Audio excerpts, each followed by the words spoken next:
नमस्कार, आप देख रहे हैं आर्या न्यूज। मैं हूं आपके साथ पल्लवी सिंह। बुलेटिन की शुरुआत करेंगे इस वक्त की बड़ी और अहम खबर के साथ। बता दें कि आगरा जनपद में किसानों की गिरफ्तारी शुरू हो चुकी है। दरअसल आपको बता दें, मुजफ्फरनगर में आज किसान महापंचायत है, जिसको लेकर पुलिस प्रशासन सख्त है। और इसी बीच आगरा जनपद में किसानों की गिरफ्तारी शुरू कर दी गई है।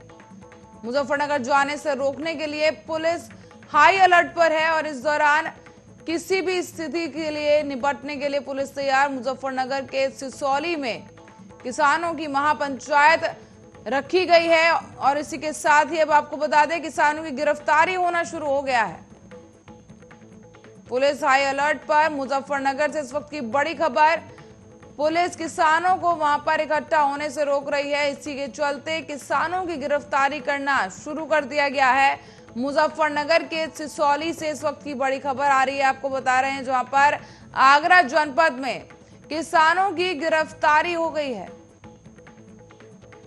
हालांकि आपको बता दें, किसानों की तरफ से शांतिपूर्ण ढंग से विरोध प्रदर्शन किए जाने को लेकर पहले ही घोषणा की जा चुकी थी, लेकिन पुलिस की तरफ से कुछ किसानों की गिरफ्तारी की जा चुकी है। साथ ही किसानों का आरोप है कि पुलिस उन्हें महापंचायत में जाने से रोक रही है। आगरा जनपद से बड़ी खबर, जहां पर किसानों की गिरफ्तारी हो गई है।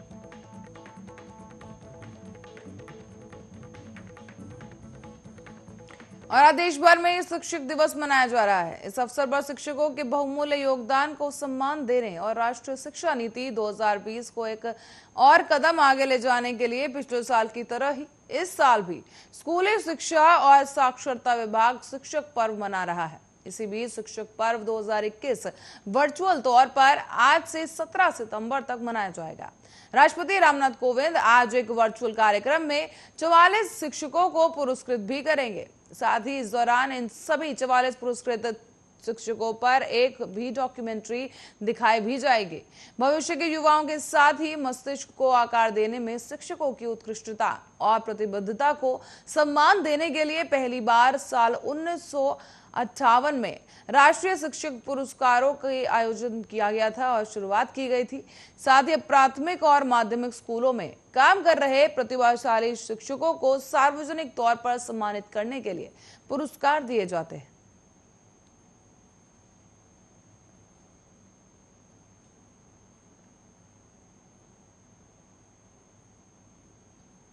और उत्तर प्रदेश के मुजफ्फरनगर में रविवार को किसान महापंचायत होने जा रही है।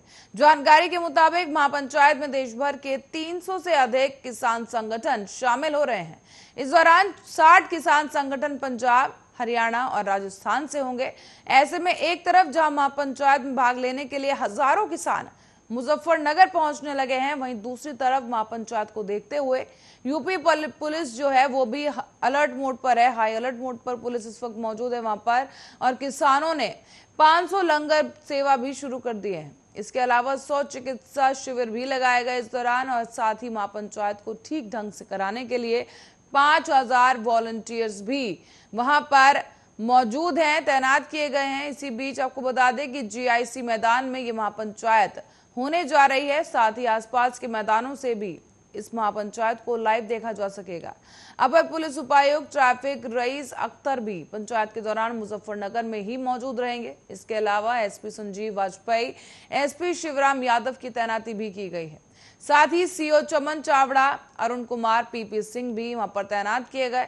मुजफ्फरनगर में कोई भी अप्रिय घटना ना हो, इसके लिए कई जिलों की पुलिस को बुलाया गया है। साथ ही हाई अलर्ट पर इस वक्त पुलिस वहां पर मौजूद है और किसानों की गिरफ्तारी होना भी शुरू हो गया है। बता दें, कोविड के चलते किसानों की इस महापंचायत को लेकर सुरक्षा और भी ज्यादा कड़ी कर दी गई है। प्रशासन अलर्ट मोड पर है और किसानों से भी शांतिपूर्ण प्रदर्शन की यहाँ पर अपील की गई है। और बताते चलें कि पुलिस भी हर तरह की स्थिति से निपटने के लिए तैयार है। मुजफ्फरनगर में महापंचायत अब से कुछ ही देर में जो है किसानों की शुरू होने जा रही है।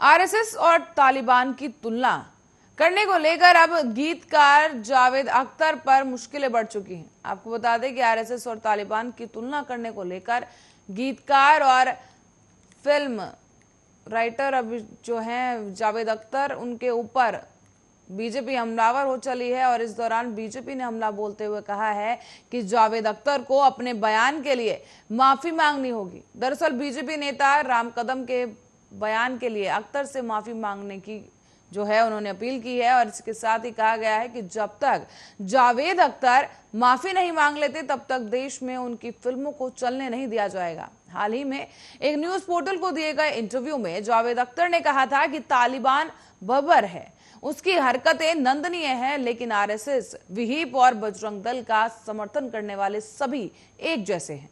जावेद अख्तर का ये बयान बीजेपी नेता को पसंद नहीं आया, जिस पर उन्होंने कहा कि अगर आरएसएस तालिबान की तरह होता तो जावेद अख्तर को इस तरह के बयान देने की अनुमति नहीं होती।